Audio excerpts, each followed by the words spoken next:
Good morning. Good morning, this is Erica from the Lake Health. Hi, Hi, do you go by Gabby or Gabriella? Gabriella. Gabriella, nice to meet you. That's such a pretty name. Thank you. Nice to meet you.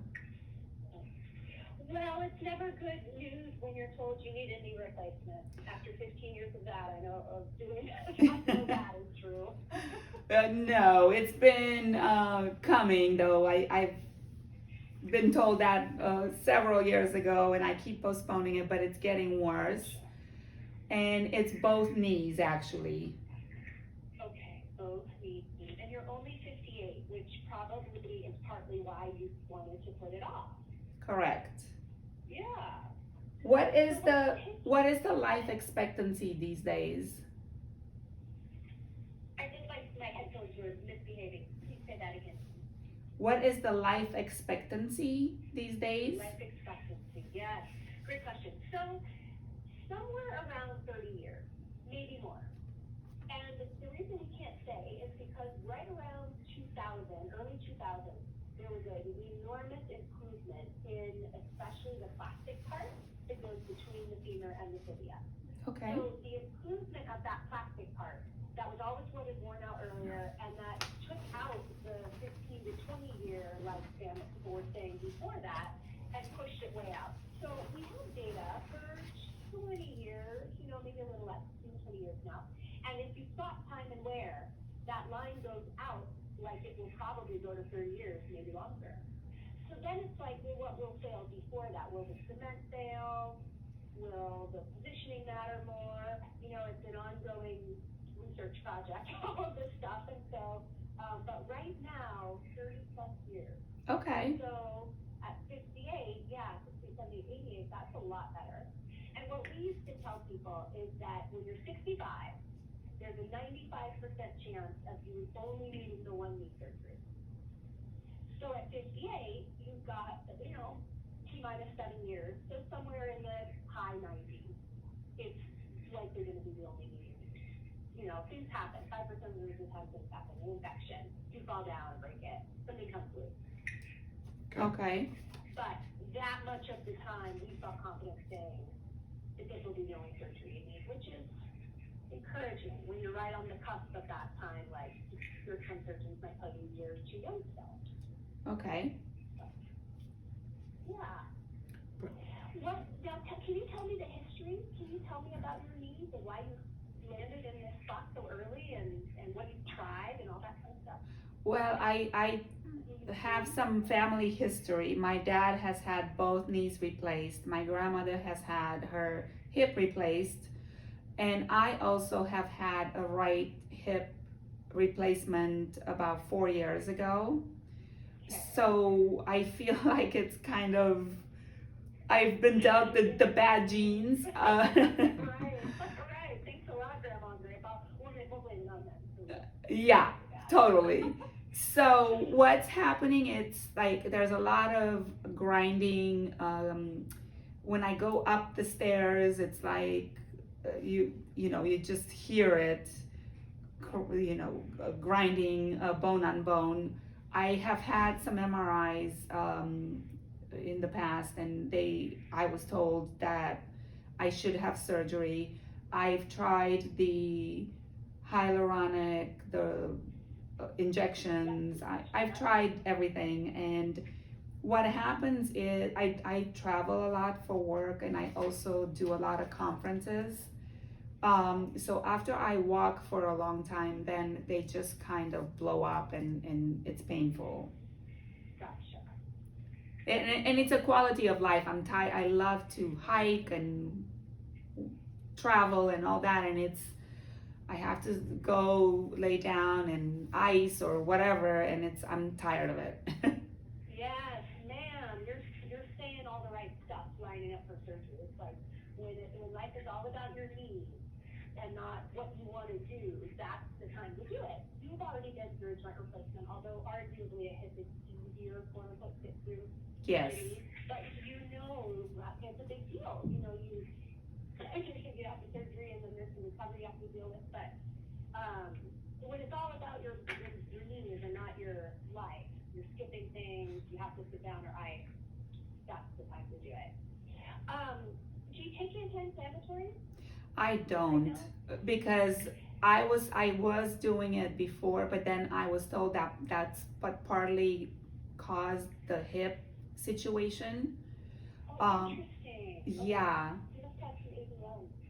the doctor felt, because I had just a small spot of necrosis in the hip, Gotcha. and Gotcha. I was asking the previous doctor as to why does he think that occurred, and he said if you've taken anti-inflammatories, that could be a cause.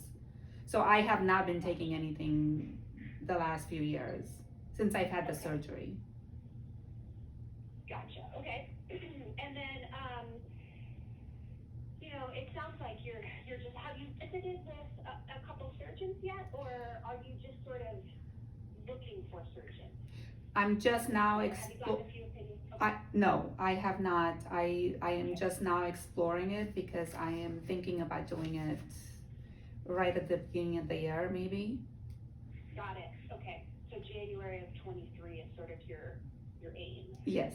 And John Hubbard, kind of inserting myself here. How are you? Hey, John. Good. How are you? I'm doing well. I just wanted to kind of get your thoughts, and maybe it goes beyond this call, but I hear ambulatory surgery centers increasingly are doing joint replacements, and then eventually more and more the surgeries will be shifted there. So I guess we're looking to see if we can work with you to find some good surgeons that perform at ASCs where the infection rate is low, and just kind of get your thoughts on that, and use this platform to kind of prepare for this upcoming set of surgeries. Sure, that's great. And I really appreciate the history and just knowing where you are in the process right now. Your questions are great too. The ambulatory surgery center is a really excellent option. It's not for everyone, but I think that you probably would be a good candidate. Dr. Eisman and I in Denver were the first to do outpatient total hip and total knee replacement in 2012. We started long before everybody else, and everybody told us we were crazy, and we nodded and smiled and said, we don't know if we're not, but we're going to do it anyway, and we were super successful. Awesome. So you need to find a surgeon, though, in this process, I'll help you, that is comfortable doing it in an ambulatory surgery center and has a process set up. You don't want some surgeon who's like, well, I don't know, I could, and have you be the first person at the surgery center. That's Exactly. not how you get a good outcome. No. Lower infection. That's not how you do it. Well, but we can seek and find a surgeon who already has that program set up in your area and is comfortable doing that. Awesome. And I would also like to have it done for both at the same time. Gotcha. Okay. Okay. Let me tell you a few things overall. So, what makes you a good candidate for the surgery center is really it's sort of three-pronged, partly four. One is that you're healthy enough to have it done. You need to have pretty much no past medical history from an anesthetic and an anesthesia perspective.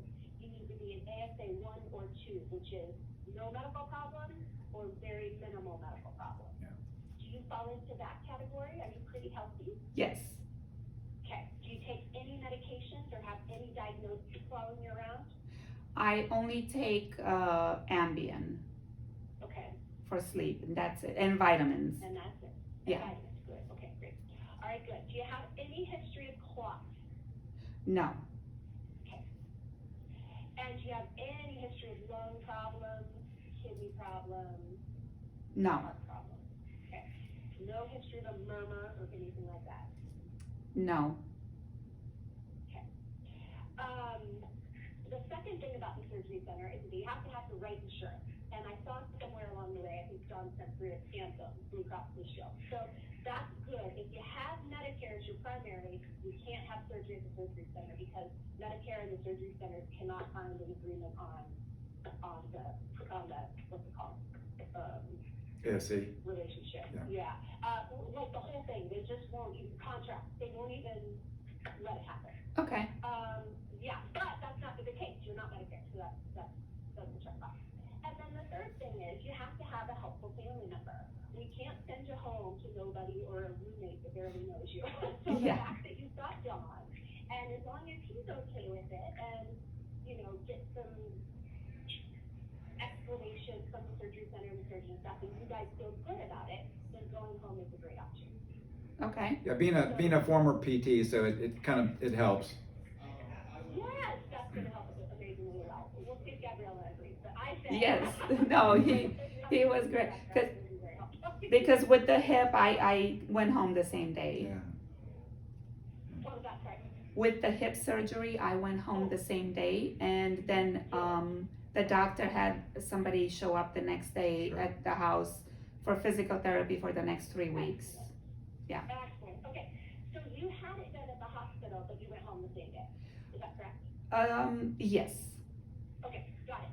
So that's a very reasonable situation too. Just because we started in the surgery center, and then the hospitals finally, actually it took COVID really for one of the hospitals to agree with us that going home the same day was the right thing.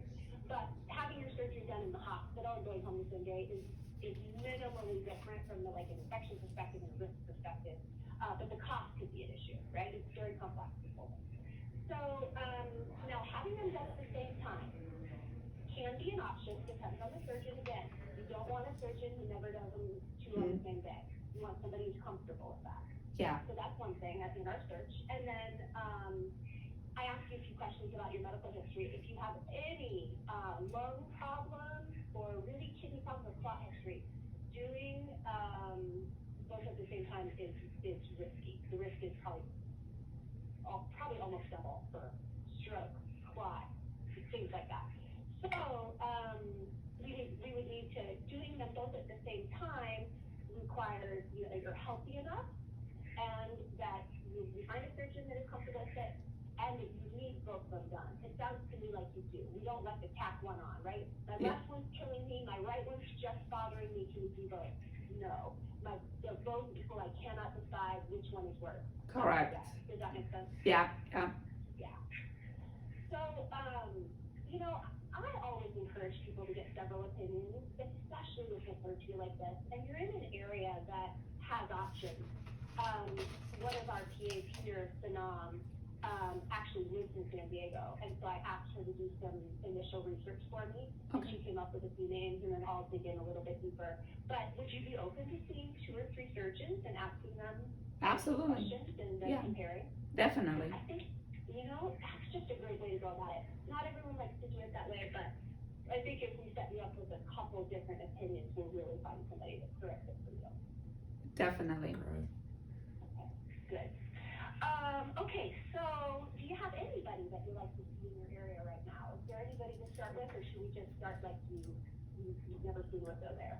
Two names that. Do you have opinions? Yeah, 2 names from former colleagues, Barnett and Gorab. Barnett and Gold. Gorab, Gorab. Gorab. Yeah. Excellent. That is super helpful for you. Yeah. We definitely want someone who is fellowship trained in joints. Not all orthopedics are created equal, and you want somebody who has at least 100 joints a year. That's absolutely minimum. You'd rather have somebody who does at least 250 joints a year, and you need them to be fellowship trained. So I'll check these people out and make sure that they fit just those initial criteria. And then just have you see a few people, and then I'd like to talk with you along the way and make sure we get your questions answered. It's important to take a list of questions. I think you ought to kind of sent me a list of questions, things you're thinking about. So that's already what you guys do. But that's the best way to enter into this. Just make sure you have all the info before you leave that statement. Great. Yeah. Any other questions you have, Ms. G? No, I think that this is very helpful. The doctor that did my hip, he was with Newport Orthopedics. And his name was Dr. Kailet, but I can't remember exactly how to spell his name. Let me see. Okay. And he probably also does total knees. Typically, it's an adult reconstruction fellowship that they do, and that includes hip replacement, knee replacement, and revision. Okay. Yeah. Shoulder, total shoulder is different, total ankle is different, but an adult reconstruction specialist will be able to do it. He might prefer one over the other, but if you like that guy, then we can definitely include him on the list. I mean, let's check him out and see. I'm trying to see if I can find his spelling. I can send it to. Yeah, but it's Dr. Kyola, but I can't remember exactly how you spell it. Well, we'll get that. Okay. We'll get it over to you. That sounds great. Let's see, what else could be in this initial decision? You know, I respect that person's opinion about anti-inflammatories, and I am familiar with avascular necrosis, that little bit of dead bone you have on your hip, and probably 40% of the time that happens for no reason that we know of. There's probably a reason, but what is it? Nobody knows. So 40% of the time that happens for no discernible reason. And taking steroids can really cause that to happen, but taking just ibuprofen or lead occasionally will, that's not the cause of that problem. Okay. So respectfully, I'd like to just tell you, I think it's okay to take anti-inflammatories, especially occasionally when you're hurting or you're traveling or you're at a conference. Like, there's really no reason to suffer. And what's the best one you would recommend? So I like ibuprofen and Aleve equally. Have you taken one or the other? Sometimes it's very chemically different for people, and they're like, Aleve works, but ibuprofen doesn't. Do you have that experience? I didn't like test it out I guess I didn't pay attention to it to be able to speak intelligently about it. Yeah. I can try it and see if I feel differently. Aleve is twice a day dosing. Okay. So it's okay to take 1 or 2 in the morning and 1 or 2 12 hours later. And that's a great option. Ibuprofen is dosed more frequently, so you can take 2 or 3 times a day with food. I would recommend food for both, and that would also be well within the recommendation. Okay. You could do that every day. Like, you know, we probably want to check the signal, we're maxing it out every day, but it's okay to take it when you need it. Okay. Especially when you know that you've been getting along without it. So I have a feeling that dosing yourself occasionally when you need it will be a big relief. Okay. You deserve that. Sounds good. I was saying I wish I could wake up one day and just have no pain because I live with so much pain. But I'm so sorry, Micah, but you know what? After doing joint replacement for that many years, the people who have suffered the worst for the longest do the very best. They are the ones who are better faster, mobile faster, less pain faster. And I don't want you to be suffering right now or in the past couple of years, but the fact that you've been through that is going to help you enormously on the other side of that surgery. okay. Yeah. I've seen that over and over. We really appreciate this, and then look forward to your input, and we'll take it from there. That sounds great. So I'm going to research the names you gave me, research the names Denon came up with. I'll look for an email from you with that guy's spelling, and then I'll gather some stuff. It's Friday. Is it okay if I get this to you Monday? Oh, absolutely. Oh, absolutely. Is that all right? Okay, cool. Yeah. I'll work on that and get it over to you, and then let's just keep in touch. We'll keep talking along the way. Every time you have questions, you can shoot an email or a message through the app or call. And after each appointment, let's make sure we get together and discuss. Okay, great. And I mean, it could be midweek next week. I'm going out of town again next week for another conference. Okay. So take your time. Don't feel like you have to rush it. Okay. I will definitely, then I'll just do a really thorough job and make sure I get you something middle of next week at the latest. Perfect. And we'll just keep talking. Thank you so much. Thank you very much. You're welcome. You guys take care. We'll talk again soon. Have a good weekend. You too. Bye-bye. Bye. So that's the empathic portion of our virtual care platform, the opportunity to, sit down, ask questions, have them do research on, in this case, Gabriella's behalf, get the right doctor, get the right venue, make sure they have the right clinical background and fellowship training. So, virtual care is much more than just a teledoc. It's, much, much more. And this is an example of what we do that's completely different in terms of virtual care, and it's part of the CHAMP plan. So I wanted you to see it and experience a real life example. Thank you.